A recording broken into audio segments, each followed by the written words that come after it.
7 drug suspect arestado sa magkakahiwalay na buy-bust operation ng QCPD.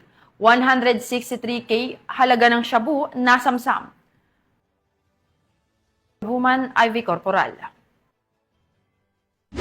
Arestado ang 7 drug suspect at nasabat ang mahigit 163,000 halaga ng shabu sa magkakahiwalay na buy-bust operation ng Quezon City Police District sa ilalim ng pamumuno ni Acting District Director Police Colonel Randy Glyn Silvio.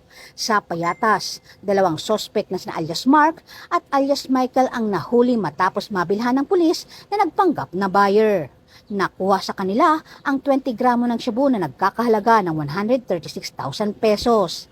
Lumabas sa investigasyon na may dati ng kaso si Mark, kaugnay din sa droga samantalang 5 iba pa ang naaresto sa hiwalay na operasyon. Ayon kay Police Colonel Silvio, tuloy-tuloy ang kampanya ng Quezon City Police District kontra iligal na droga para mapanatili ang ligtas at maayos na lungsod ng Quezon. Mula dito sa Camp Bagong Diwa, Bikutan, Taguig City, ako po ang inyong PNN correspondent, Patrol Woman Ivy Corporal, alagad ng batas, tagataguyod ng Balitang Pulis.